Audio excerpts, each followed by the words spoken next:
तो दोस्तों शुरू कर रहे हैं आज की इंफ्रा न्यूज। पहली खबर आ रही है नई दिल्ली रेलवे स्टेशन से रिलेटेड, जिसका रीडेवलपमेंट अब ज्यादा दूर नहीं और इसलिए जो सारी प्राइम ट्रेन चलती है दिल्ली स्टेशन के अंदर से और जो पहुंचती है दिल्ली, वो 4 साल के लिए नियर बाय स्टेशन पर ही टर्मिनेट या ओरिजिनेट की जाएगी। अब दोस्तों दिल्ली स्टेशन रीडेवलपमेंट जो है अपने आप में काफी ज्यादा सिग्निफिकेंट प्रोजेक्ट है और काफी इश्यूज भी इसमें थे।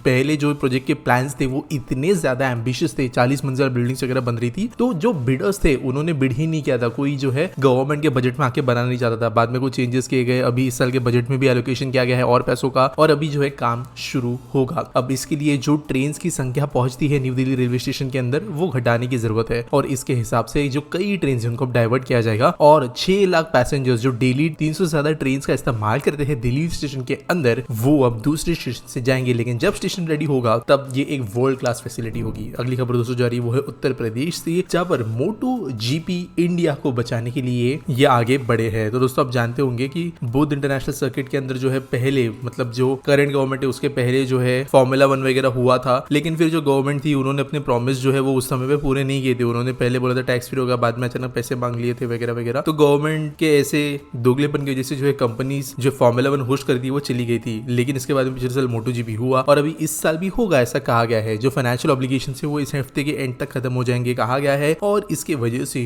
जो मेन बुद्ध इंटरनेशनल सर्किट के अंदर होने वाला एक ग्लोबल लेवल का इवेंट है वो भारत के अंदर होगा। एक ट्राई पार्टी एग्रीमेंट भी यहाँ पर इसके लिए साइन की गई है। अगली खबर दोस्तों आ रही है एफकॉन्स इंफ्रास्ट्रक्चर लिमिटेड और NCC national construction company limited से, जो कि लोएस्ट बिडर निकल कर आया है for construction of 4 packages of 127 kilometre long Nagpur Bhandara Gondia expressway. तो दोस्तों ये बहुत ही ज्यादा इंपॉर्टेंट एक्सप्रेसवे होने वाला है, क्योंकि बेसिकली ये नागपुर में जो समृद्धि महामार्ग खत्म होता है वहां से महाराष्ट्र के बॉर्डर तक एक्सप्रेसवे को ले जाता है और ऑलमोस्ट छत्तीसगढ़ एमपी बॉर्डर के बीच में जो है ये आगे लेकर जाता है एक्सप्रेसवे को। ये बहुत छोटा एक्सप्रेसवे नहीं होगा, डिस्टेंस तो आपको मैंने बताया 127 किलोमीटर है, लेकिन ये 100 मीटर वाइड एक्सप्रेसवे होगा जहां पर 120 किलोमीटर पर आवर की स्पीड लिमिट होगी। यहाँ पर जो है कुछ स्पर्स बनाए जाएंगे जो सिटीज आते हैं ऑन द रोड में, ताकि ये कनेक्ट हो सके। और इसका इंपॉर्टेंस जरूरी इसलिए है क्योंकि काइंड ऑफ बैकवर्ड रीजन में से ये जाता है जहां पर इंडस्ट्रियलाइजेशन का बहुत बड़ा बूस्ट मिलेगा रोड बनने के बाद। अगली खबर दोस्तों जो आ रही है वो है ईज माई ट्रिप से रिलेटेड, जिन्होंने साइन किया है letter of intent to join Indian government backed open network for digital commerce या ONDC। तो आप जानते हो ईज माई ट्रिप जो है ट्रैवल बुकिंग्स एंड वगैरह की वेबसाइट है, बड़े लेवल पे इंडिया में इस्तेमाल होता है। इन्होंने जो है पिछले कुछ समय से काफी काम भी किया था भारत में और यहाँ पे इन्होंने कहा है कि जो एक ONDC नेटवर्क है जो कि inclusive competitive digital commerce ecosystem है, इसके अंदर वो एंटर करेंगे। इसके कारण ईज माई ट्रिप जो है अब छोटे बिजनेस से डायरेक्टली जो है साथ साथ में खेल सकेगा। अब इसका मतलब ये नहीं है कि क्रश करेगा, ONDC के अंदर बैरियर टू एंट्री बहुत छोटी है, छोटे बिजनेस भी घुस सकते हैं। तो यहाँ पर काइंड ऑफ ईज माई ट्रिप के लिए कंपटीशन बढ़ेगा, लेकिन ओवरऑल ई कॉमर्स इंडस्ट्री इसकी वजह से बढ़ेगी। अगली खबर दोस्तों जो आ रही है वो है मुंबई मेट्रोपॉलिटन रीजन से रिलेटेड, जहां पर लार्सन एंड ट्यूब्रो ने कहा है कि वो डेवलप करेंगे 3125 lakh square feet of land in Thane. तो यहाँ पर जगदाले इंफ्रास्ट्रक्चर प्राइवेट लिमिटेड के साथ में इन्होंने एक अग्रीमेंट किया है एक बड़े प्लॉट के लिए, और जो अग्रीमेंट वैल्यू है इस प्लॉट के लिए जो तकरीबन 49,000 स्क्वायर मीटर का है, वो वैल्यू है 697.67 करोड़ रुपीस और स्टैम्प ड्यूटी इसके लिए भरी गई है 34.88 करोड़ रुपीस। तो ऑब्वियसली मुंबई के बाहर का पास का लैंड है तो महंगा लैंड है, यहाँ पर जो है डेवलपमेंट करेंगे रेसिडेंशियल कमर्शियल और जो है लार्सन एंड ट्यूब्रो कंस्ट्रक्शन करेगी। अगली खबर दोस्तों जो आ रही है वो है PLI या प्रोडक्शन लिंक्ड इंसेंटिव स्कीम से रिलेटेड, जहां पर जो फार्मा इंडस्ट्री के लिए PLI स्कीम थी उसके अंतर्गत 33,000 करोड़ के इन्वेस्टमेंट जो है वो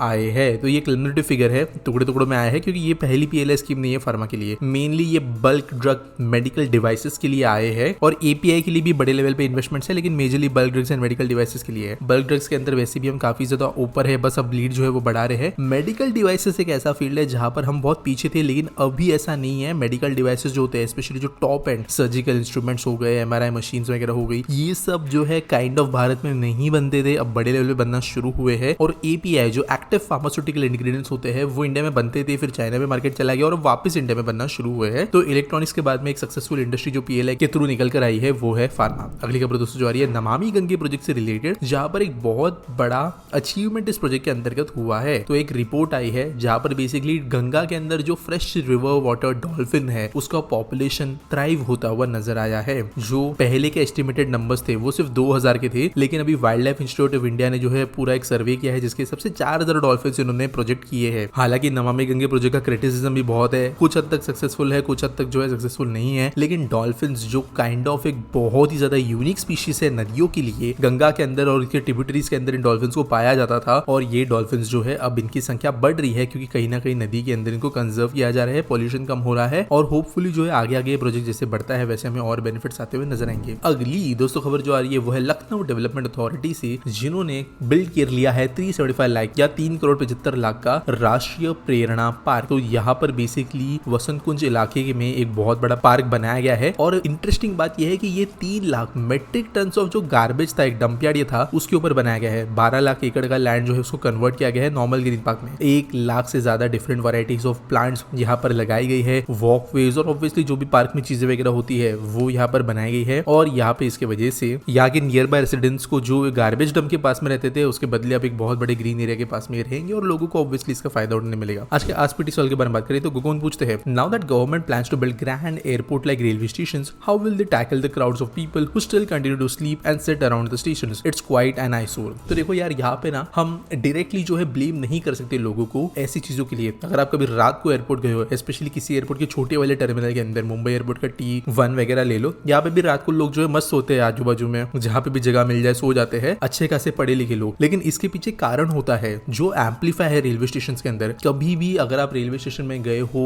स्पेशली कनेक्टिंग ट्रेन के जरिए, तो एक बहुत बड़ा चंक ऑफ क्राउड ऐसा होता है जिनको कनेक्टिंग ट्रेन नहीं मिल पा रही क्योंकि वो बहुत ही ज्यादा डिलेड है। 10 घंटे 12 घंटे का गैप है 2 ट्रेन के बीच में। हालांकि गवर्नमेंट वेटिंग रूम्स बनाती है, लेकिन एक बात सोच के देखिए, जहाँ पे 2 लाख 3 लाख पैसेंजर्स का डेली आना जाना हो, वहां पर कितना भी वेटिंग रूम बना लो, वहां पे आपको जगह नहीं मिलती। आप कभी मुंबई सेंट्रल जैसे स्टेशन पे जाके देख लेना वेटिंग रूम के अंदर क्या कैपेसिटी होती है, आपको वहां पर जनरली भरा हुआ नजर आएगा, जो लोगों को अवेलेबल नहीं होता है। एट द सेम टाइम अगर वो पेड है तो जो लोग गरीब है तो वो यूज नहीं कर पाते हो वेटिंग रूम्स। अब 12-13 घंटे आदमी बैठे नहीं रह सकता, तो वो जो है नीचे सोएगा। एयरपोर्ट्स के अंदर ये बहुत कम होता है कि कभी कभी लोगों की कनेक्टिंग फ्लाइट्स वगैरह होती है तो वो सो जाते हैं सीट वगैरह पे। मैं खुद सोया हूं, लेकिन रेलवेज के अंदर ही सिचुएशन एम्पलीफाई होती है। सोल्यूशन ये रहेगा कि अगर अच्छे रेलवे स्टेशन बन रहे हैं और डिलेज गवर्नमेंट कम कर देती है तो लोग ज्यादातर स्टेशन में रुकेंगे ही नहीं। किसी को शौक नहीं होता है कि वो रेलवे स्टेशन पे जाके 10 घंटे रुके। 2 घंटा 3 घंटा जो है एक मैक्सिमम टाइम जो है इंसान स्पेंड करना चाहता भी है किसी रेलवे स्टेशन के ऊपर, और वो भी भारत के अंदर 2-3 घंटे का सिचुएशन हम इसलिए पकड़ के रखते हैं क्योंकि हमको डिलेज का पता नहीं होता है, कोई अचानक से चेंज हो जाए, टर्मिनेटिंग स्टेशन चेंज हो जाता है कभी कभी। इन सब दिक्कतों के साथ भी 2-3 घंटे पहले जाने की आदत लगाता है। अगर ये मेट्रो जैसा बन गया जहां पर हमको पता है गारंटी सही समय पे होगी, तो लोग ऑटोमेटिकली जो है स्टेशन पे क्राउडिंग करना खत्म करेंगे और ऑब्वियसली वेटिंग रूम कैपेसिटी हो गई। ये सब चीजें बढ़ानी हमें बहुत जरूरी है आज के डेट में, और जैसे जैसे लोगों का स्टैंडर्ड बढ़ता है वैसे वैसे जो है प्लानिंग कन्वीनियंस जो है लोगों को करना ईजी हो जाएगा, क्योंकि एक लेवल ऑफ इनकम के पहले जो है जो सबसे सस्ता मिलता है वो आपको चलाना पड़ता है। धीरे धीरे जो है कन्वीनियंस आप बढ़ा सकते हो खुद के लिए। उम्मीद करता हूं आपको सवाल का जवाब मिल गया होगा। आपके पास कोई सवाल है आप कमेंट सेक्शन में मुझे पूछ सकते हो। मिलेंगे अगले वीडियो में।